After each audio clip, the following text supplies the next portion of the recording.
Hello everybody, welcome back to a new video. In today's video, we are going to review Journey to Atlantis at Seaworld San Antonio. This is a mock water coaster that opened up in the early 2000s. I don't know the exact date, but I can leave it in the description. It has two turntables and a backward section. It goes about 100 feet in the air, and it is surprisingly crazy, even though it might not look like it.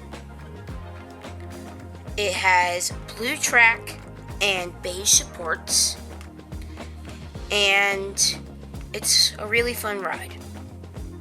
The days that we went and was able to ride it, it was a complete walk-on, and there was no one there except for two people that sat in front of us. And it took me 7 visits to SeaWorld San Antonio over the past 3 years to be able to ride this ride. It's never been open. So I've seen some videos where it's completely busy, but when we went, it was completely deserted.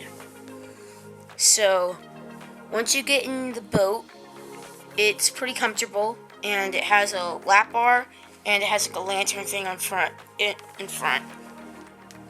And I recommend sitting near the middle of the 3rd row, because the back row has a little like reflecting thing that reflects the water onto you, and the front gets the brunt of the splash, and the 3rd row is closer to the back, so you get more extreme forces on the final drop, and that's best for being most dry. Sit in the front edge seats if you want to be the most wet.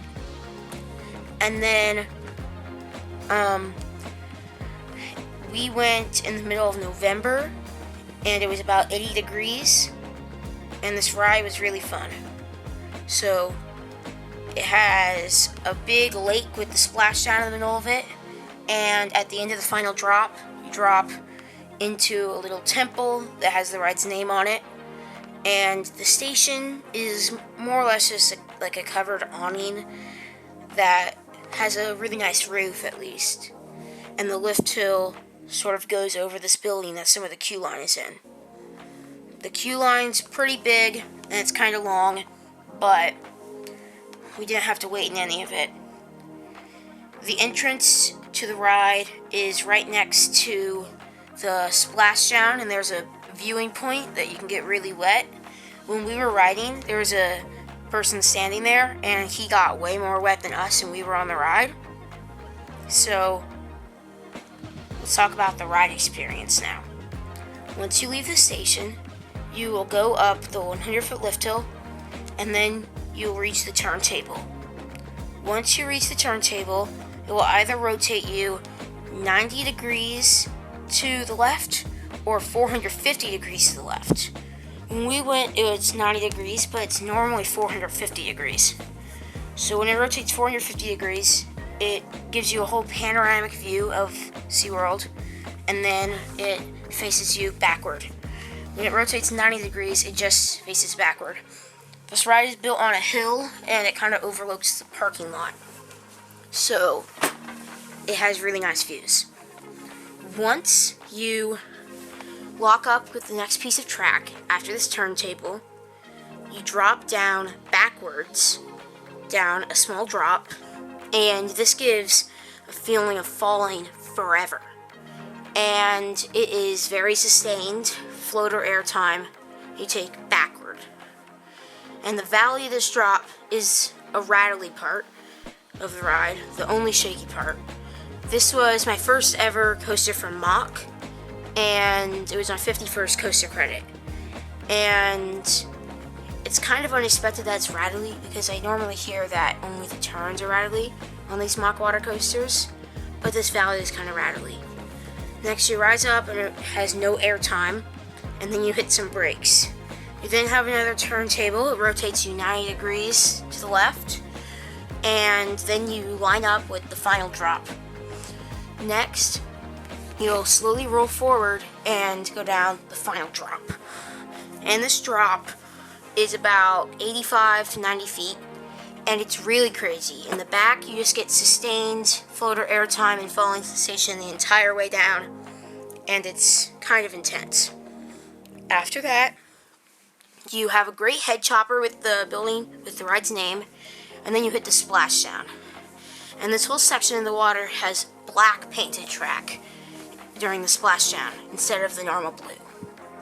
So you'll splash down, and then those in front, I think, get wet. We only had time to do it once in the third row, but it should get you pretty wet.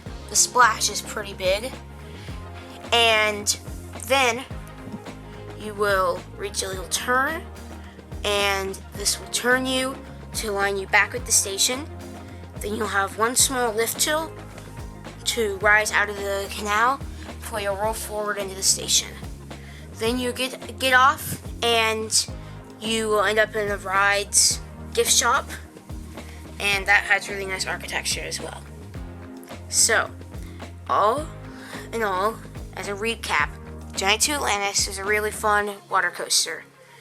It's not close to the best ride at Seaworld. I think it's probably their 5th or 6th best ride in my opinion.